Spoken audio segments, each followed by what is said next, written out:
right, Part 4, The Great Unveiling. Chapter 1, It is done. On Christmas Eve morning, wrapped in a wool blanket, clutching her nasty cat Dolores, Miss Klinderdorf nervously paced her freezing office, anxiously glancing out the window to observe Chef Paulo and his crew pitching the catering tent outside the hotel's main entrance. Despite the fire in the potbelly stove, she could still see her misty breath. Shivering against the biting cold, she mentally ran through the guest list, contemplating the career-killing humiliation she would suffer should that pompous fool, Monty, fail to complete her palace of ice in time. Suddenly, as if summoned without the courtesy of a knock, Montgomery barged into the office and loudly declared, "It is done." "Really, Monty?" Miss Klinderdorf sniffed, raised one eyebrow and checking her watch, and with a whole 47 minutes left to spare, it's a wonder I haven't succumbed to heart failure. Chapter 2, An Unexpected Arrival. Bundled in a heavy canvas parka, Mr. Bertram directed a stream of shining black sedans and limousines into the freshly snow-plowed North Meadow. On the hotel's front terrace, a string quartet accompanied by a jazz pianist performed whimsical selections from Camille's Saint-Saëns Le Carnaval des Animaux. Inside the heated catering tent, Chef Paulo and his staff set out silver trays of warm pastries, smoked meats, canapes, and steaming cut crystal punch bowls of hot muddled cider. Up in the attic, Holly, Nicholas, Baby Jem, Elderberry, Mrs. Cinnamon, Captain Jack, and all the ginger folk in Ginger Haven crowded the oval windows, gazing down, chattering, and pointing excitedly at the festivities unfolding below. Soon, thought Holly, soon this will be over and we can go home to Gingerland, but I must admit I will miss all those wonderful books in Mrs. Cinnamon's library, plus the adventures we've had and all the new friends we've made. Especially, I already miss you, little lady, Elderberry said quietly, as if having read her mind. "You could always come with us," offered Holly. "You know there's no place for a hotspur like me in Gingerland." Holly smiled. "We can always use an extra pancake, chef." "Bah," said Elderberry, "that's just a hobby. Freebooters like Elderberry D. Gumdrock belong here in the Haven, but I do hope you'll visit us from time to time." Holly regarded Elderberry fondly. "I promise I'll try, and don't tell me the D stands for danger." Elderberry chuckled. "No, actually it stands for Dwight, but danger will do."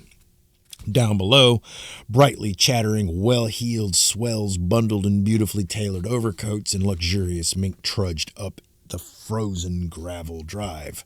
Dressed in a smart cashmere jacket with fox trim lapels, Miss Klinderdorf effusively greeted her colleagues and distinguished guests at a receiving line, while in a corner of the catering tent, resplendent in black sealskin coat, kid gloves, and mink sharpa, Montgomery held court with the fawning Manhattan set.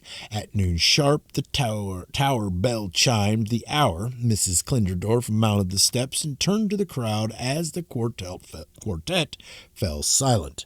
"Ladies and gentlemen," she proclaimed, "respected colleagues and guests, welcome to the exclusive, the legendary Club Saranac Resort and Spa." She paused for a polite smatter of applause. A ways off, Mr. Bertram and several chauffeurs warmed their hands over a burn barrel, smoking cigarettes, sharing swigs from flasks, and trading off-color jokes. Chuckling, Mr. Bertram raised his eyes and leisurely took in the view. Far below lay the village of Palinville, and beyond it, the bright silver ribbon of the frozen Hudson River. On the town's outskirts, he discerned dense billows of steam rising from the crematoria stacks into the crisp, cold sky. Mr. Bertram's brow furrowed in puzzlement. "No," he muttered, "not today. Monday. Miss Klinderdorf continued her speech. "This grand unveiling is but the beginning of the restoration and rejuvenation of the brightest gem in the Candleberry crown. My entire team has labored night and day under the personal oversight and exacting specifications of artistic visionary and resident genius Montgomery Beckham Espinosa. Montgomery doffed his mink cap and deeply bowed to polite applause. Dashing for his truck, Mr. Bertram almost bowled over Chef Paulo, whose staff was unloading crates of champagne from the flatbed. "Whoa, Mr. Bertram, are you okay?" Paulo asked. Beside himself, Mr. Bertram sputtered. "They set to burn up Gingerland." He leapt into the cab of the truck, fired up the engine, threw it into gear, and charged down the gravel drive toward the county road. Noting the disruption with mild annoyance, Miss Klinderdorf continued. "And finally, I'd like to thank each and every one of you for braving this beastly drive upstate into the hinterlands to attend this very special event, the unveiling of this amazing, this fabulous," she faltered, trailing off as she heard a commotion below her. The crowd parted, clearing a path for a white stretch Stutz Bearcat. Behind the wheel, Arav wore a gold lame Nehru jacket and a white turban pinned with a magnificent ruby. The limousine glided to the stop at the foot of the steps. Arav stepped out and opened the rear passenger door for an elegant, elderly man attired in a camel hair coat, a long white silk scarf, and a Chatham fur felt fedora, its wide brim tilted at a rakish angle. An excited buzz rose among the guests. They breathlessly murmured, "Is that? And it is, and it can't be." And as the new arrival ascended the front steps of the Saranac, cameras clicked a staccato, flash bulbs popping as he approached. Mrs. Klinderdorf flashed a warm, lopsided grin and pulled off his right glove. "Permit me to introduce myself, Miss Klinderdorf," he said with a slight bow. "I am Emmett C.W. Candleberry," she blurted. "The same," he said, shaking her hand. "Now then, let's have a look at this harbinger of my company's future, shall we?" He gallantly placed Crystal's hand on his forearm and escorted her through the grand entrance, the babbling crowd closely pressing in behind them. Chapter 3. An Exquisite Palace of Ice. Black silk veils concealed the display in the vestibule. The shivering guests crowded into the freezing lobby, filling the space and lining the stairs and mezzanine, jostling one another for warmth and a better vantage. Miss Klinderdorf and Emmett C.W. Candleberry stepped up to the veiled display. "Mr. Candleberry," she gushed, handing him a silver tasseled satin rope, "shall you do us the honors?" "My pleasure," he replied, his clear blue eyes drilling into Miss Klinderdorf's. Emmett C.W. Candleberry gave the rope a perfunctory tug. The black veils gracefully fluttered to the floor, revealing Montgomery Beckham Espinosa's Palace of Ice to the crowd's intake of breath. Surrounded by glacial cliffs, illuminated by the cleverly installed internal white floodlights, the frosted fortress walls of the palace rose, a fairy book forest of minarets and onion domes. The cast glass fairies flew about it in lazy circles suspended by fine wires from squeaky mechanized armatures. Newsmen raised their cameras, flash bulbs popped, strobing the glittering ice. The guests held their applause, all eyes fixed on Emmett C.W. Candleberry, awaiting the great man's reaction. And after a very, very, very long moment, he broke eye contact with Miss Klinderdorf and listlessly studied the ice palace with a decided absence of enthusiasm, his expression growing darker with each passing second. Then, his face an angry stone mask, he turned to her and queried in a brittle tone, "And what, might I ask, have you done with Gingerland?" Chapter 4. A Very Close Call.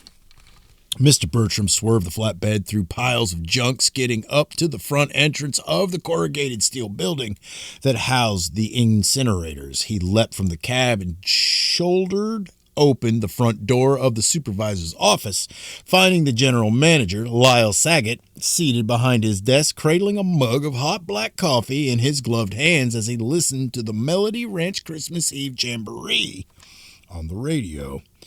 "Hey, Mr. Bertram," he drawled with an affable nod. "Grab yourself a cup of joe, kick off them wet boots, and put up your dogs. Dinah Shore's about to sing 'Do You Hear What I Hear?'" Mr. Bertram gaped at him. "The heck, Lyle, what are you doing? You told me the furnaces be dark till Monday."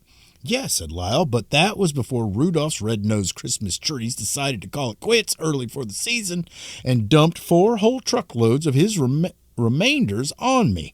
Figured I'd fire up the Betsy's early and get a head start." "You gotta shut 'em down," shouted Bertram. "Shut 'em down? You crazy!" exclaimed Lyle. "Took 3 hours just to stoke 'em up."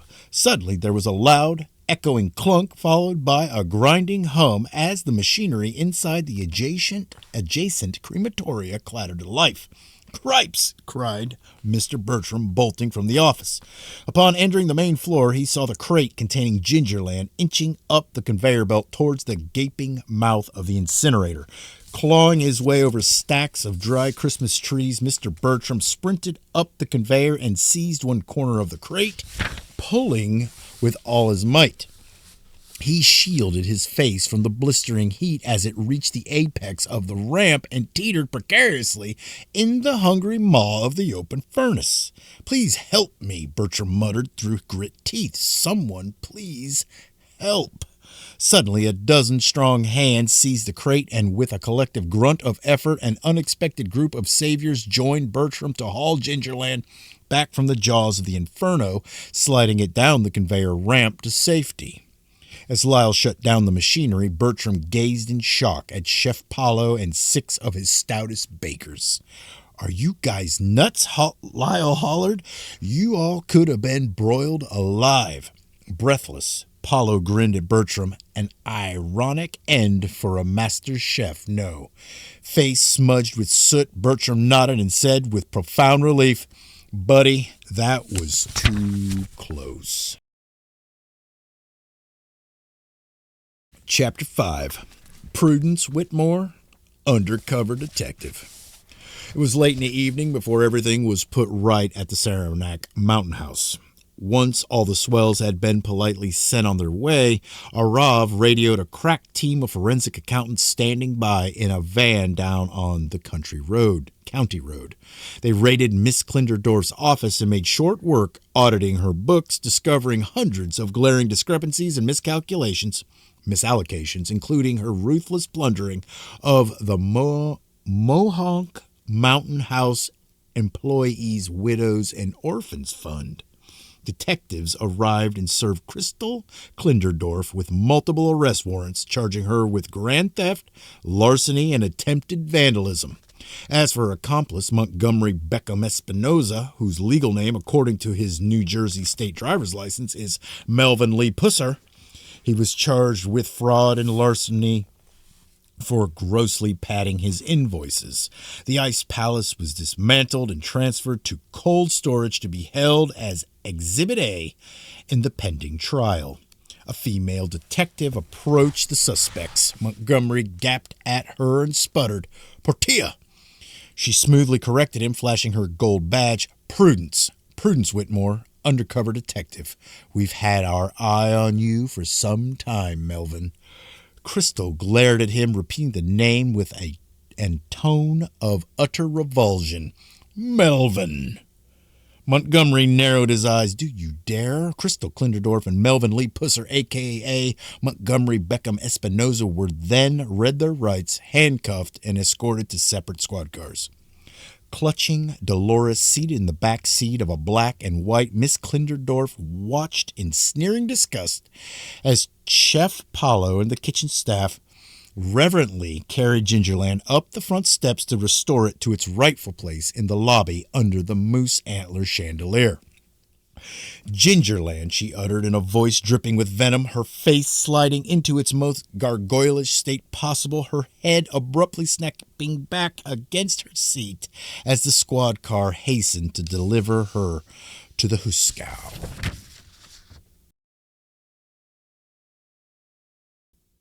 Chapter 6. Emmett Recalls a Christmas Past. Inside the Saranac Mountain House, the windows had been shut by the housekeeping staff and the furnaces primed and stoked by Bertram. A fire roared in the huge lobby hearth. Chef Paulo and his staff laid out an impromptu dessert buffet of pastries, donuts, and urns of hot coffee and cocoa. Drawn by curiosity over the fuss unfolding downstairs, wearing pajamas and robes, a few curious overnight guests and their families ventured down to the lobby. Hotel staff mingled with them, sipping toddies and basking in the warmth in this, the strangest but most satisfying midnight pajama gala ever. Arav delivered an Irish coffee with whipped cream to Mr. Candleberry. Compliments of Chef Paulo, he said. "Convey my approval, Rav," replied the old man, and as he sipped the libation, Candleberry recalled another Christmas Eve, many, many years ago. Chapter 7. A Most Modest Gift. Young Emmett's widowed mother Dorothy toiled by day in a dress factory in Buffalo, New York. By night, she took in laundry, scrimping and saving the extra cash to book a single room at the Saranac Mountain House every Christmas Eve. During the day, they would hike, play in the snow, and go sledding. Dorothy, once a figure skater on the Norwegian Olympic team, would dazzle the crowd on the frozen lake, performing toe jumps and donut spins. Later, the two would curl up hearthside in the lobby, sip cocoa, and imagine just how wonderful life would be if all those brightly wrapped gifts tucked under the giant hotel Christmas tree were for them. At midnight, they would retire upstairs, cuddling together under a goose-down quilt in the small room's twin-size feather bed, then awaking at first light on Christmas morning to exchange modest gifts. But for Emmett C.W. Candleberry, one Yuletide Eve stood out from all the others, the night of the very first public unveiling of Gingerland. That night, his was but one of the faces pressed against that beveled crystal cover, marveling at the extraordinarily detailed holiday tableau of gingerbread, candy, and spun sugar presented under the glass. Later that night, such was his excitement that Emmett tossed and turned, his mind racing as his mother slept. Finally, he slipped out of bed and pulled on his robe and slippers. Just one more look, he told himself, quietly making his way down the stairs to the lobby. Alone in the dim light, he ducked under the velvet ropes and gazed at Gingerland. He wondered what life must be like inside, under the beveled Tiffany crystal, where every day was Christmas and no one had to check out promptly at 11 a.m. sharp. Suddenly he heard a faint jingle of bells and was startled by shimmering white light beaming through the French doors. Mesmerized, Emmett stepped outside onto the snow-caked terrace and gazed at a star hovering serenely over the lake. Despite the chill, he was caressed by a warm breeze, lulled by the muted beat of vast wings. Glowing snowflakes settled on his face and arms, clinging to his hair, fading as they instantly melted into his skin. Then suddenly, the dazzling orb of light was extinguished. By the time he padded up the stairs and slipped under the covers with his mother, Emmett was convinced that what he had witnessed must have been a strange, waking dream. By the time he awoke the next day, in the cold clarity of the dawn's clear light, he almost completely forgotten about it. As he and his mother entered the lobby on their way to the grand Christmas brunch, they found a large, excited crowd had already gathered around Gingerland. Under the glass case, its snowy landscape was now populated with dozens of tiny ginger folk posed in charming tableaus. From the gallery above, the hotel's proprietor, Colonel Belmont, commanded their attention. "Ladies and gentlemen," he said, "ladies and gentlemen, boys and girls, on behalf of the entire Belmont family, the management, and the staff of the Saranac Mountain House, Merry Christmas." "Merry Christmas," the guests roared in response. Emmett's eyes were once again drawn to the colonel's youngest daughter, Emily, up in the gallery, seated in her wheelchair, a smile of pure delight on her lips as she beheld Gingerland. Then, after a quiet exchange with her astonished father, grasping both arms of her chair, she slowly stood up. Roses blushed her cheeks, and she exclaimed, "Daddy," throwing herself into her father's arms, and as they embraced, her blue eyes, clear and strong, briefly met young Emmett's. And at that moment, Emmett fell in love for the first and only time in his exceptionally long and remarkably healthy life. Chapter 8. Old Hearts. Emmett C. W. Candleberry stepped up to Millie, the friendly maid who simply adores ginger folk. Removing his fedora, he inquired timidly, Emily Belmont?" Millie turned and smiled. "Yes, my name is Emmett Candleberry. I was present on this very spot the morning your Christmas wish was granted." Smiling, Millie gently shook her head. "I'm sorry, sir, you must be mistaken. That is quite impossible. It was far, far too many years ago. Do you not recall a woman of modest means who would book a room every Christmas Eve and impress the other guests with her figure skating?" "Yes," said Millie, "the champion from the Norwegian Olympic team. I don't recall her name, but her form was exquisite. My sisters and I would watch her every year from the terrace." "That woman was my mother," said Emmett. "Dorothy Candleberry." "Oh, my," said Millie, suddenly remembering her moment of greatest sorrow. Far worse than her father's abrupt change of fortune, his bankruptcy, the subsequent loss of his beloved hotel, attending the funerals of everyone she knew over the decades, finding herself alone, working a menial job in the grand old hotel as it changed hands again and again, gradually falling into shabby disrepair, but still the only home she'd ever known. That moment long ago when she beheld a handsome young boy and realized with piercing sadness that her passing would not only take her from everything that was, but from all that was yet to be. Breaking into a warm smile, she once again looked at the boy, now transformed into a distinguished old man, and replied, Yes, now I remember you." "And you are quite correct," he continued. "It was many, many years ago, but I, like yourself, witnessed that astonishing magical star that Christmas Eve. And I, like yourself, was blessed with perfect health from that night forward, and an extraordinarily long life." "A blessing and a curse," replied Millie, her eyes downcast. "Very much so," agreed the distinguished old gentleman. "But tonight, Emily, you and I can change that to a blessing, only a blessing, no longer bittersweet, but sweet." Eyebrows knit, Emily blinked, curious, her heart brimming with anticipation, sensing what was coming, but very, very afraid it would not. Then it did. "Under normal circumstances, madam, I would court you and, when appropriate, offer an engagement. But given our respective ages, I do not wish to squander one single moment before in which we are not bound together. So I pray you will forgive my audacity, but—" He took her hand in both of his, pulled her close, gazed deeply into her blue eyes, and asked, "Emily Belmont, will you marry me?" Chapter 9. A Christmas Wedding.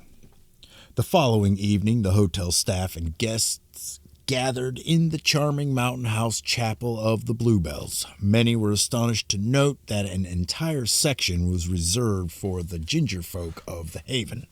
Arav stood by Emmett C. W. Candleberry and his best man, and Holly stood next to Millie as her maid of honor. The bride and groom took their place under a sprig of mistletoe as Captain Jack Patch mounted the pulpit. "Do ye, Emmett C. W. Candleberry, take this here lady, Emily Grace Belmont, to be thy lawful wedded wife, so the two of ye can live happily ever after?" "I do," said Emmett. "And do thee, Emily Grace Belmont, take this man, Emmett C. W. Candleberry, to be thy daughtin' husband?" "I do," said Millie, meeting Emmett's eyes. "Okay, then," said Captain Jack, "go ahead and smooch already." The tower bells pealed as the bride and groom kissed to bawdy comments and wolf whistles from the Sugarplum clan. "Get a room," one bellowed to raucous laughter. "I have several thousand," chuckled Emmett, turning to his new bride, "from the pink sand beaches of Sardinia to the vast plains of the Serengeti. Which one would make you happiest, Miss Candleberry? I think, said Millie, the bridal suite right here at the Saranac would be perfect. Millie turned and approached Holly, knelt and pulled her silver locket from under the lace collar of her wedding gown. She opened it and withdrew the tiny golden key. This is for you, Holly, a reward for your patience and courage. Now you may come and go and explore our world at your pleasure. I do hope you'll visit us again soon. Holly took the key. She turned and looked at Elderberry. You bet, she exclaimed. Ohm, squealed baby Jem. Ohm. Giggling, Holly scooped up her baby sister. Yes, sweetheart, sweet tart, we're going home. It's about time, groaned Nicholas. Chapter 10, Home Sweet Home. After bidding farewell to all their new friends, Holly unlocked the door in the base of the Gingerland display with the golden key. She, Nicholas, and baby Jem entered and burrowed up to the lumpy surface of the nothing mallows. Holly swung a grappling hook up through the hole in the butter brickle floor, and the three quickly climbed up the rope. They ran down the hill where Holly threw herself into Grandpa Puddin's arms and exclaimed, "Oh, Poppy, I missed you so." Puzzled, Grandpa Puddin blinked at her puzzled. "Don't be silly," he said. "You was only gone but for a minute or so." "What day is it?" Holly asked. "Why," said Grandpa Puddin, "it's Christmas Day, of course." Baby Jem squealed with delight when Grandpa Puddin cuddled her in his arms, giving her belly a quick, affectionate tickle. He took Nicholas's hand and, smiling, Holly watched the three climb up the rock candy steps into the gingerbread mountain house, singing, "For Christmas is coming and Christmas is here. It's Christmas in Gingerland every day of the year. Every Monday, Tuesday, Wednesday, Thursday, Friday, Saturday, twice on Sunday of the year." Holly stood in the snow, pleased to be back in this enchanted place where everything was perfect and everyone was happy, and no one had even the slightest idea that on the other side of the obsidian glass there was a big chaotic world where time passed quickly and things changed. A world inhabited by cruel monsters who wished them ill and friendly strangers who wished them well. And that Gingerland was as fragile as a child's dream that could vanish forever in an instant. She reached under her shawl and placed her hand over the secret pocket in her chest that contained her Christmas star. Raising her eyes to the most distant gazebo on the farthest hill, the knew that she would never again be content to live all her days in Gingerland. And though this made Holly Sugarplum sad, it also made her very, very happy. The end. About P.J. Hummel. Peter James P.J. Hummel, born 21st of February 1927, died 2nd of December 1954. American journalist, writer, and lyricist, was born in St. Cloud, Minnesota, the son of a local businessman, Frederick Hummel, and his wife, Julia, a schoolteacher. The family later moved to Rochester, New York, where Hummel obtained employment at the Post-Bulletin and learned the typesetting trade. After serving a brief tour with the United States Navy, Hummel attended the University of Chicago, studying business and economics with a minor in creative writing. Hummel's first novel, Gingerland, based on stories told to him by his grandmother, Dorothy Sandberg, was published in October 1953. Thanks to its popularity, it was translated into no less than 16 languages. Gingerland also earned significant critical acclaim along with brisk sales worldwide. Hummel succumbed to tuberculosis in Duarte, California in 1954.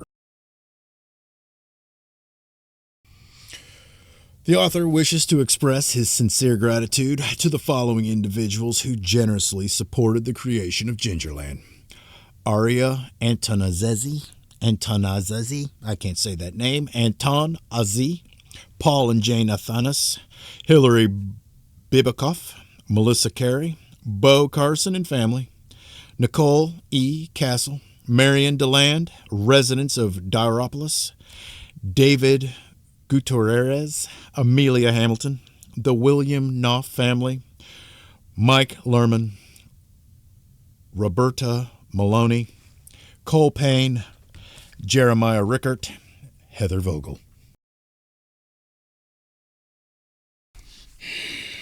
I know. But it was fun. I can't help it.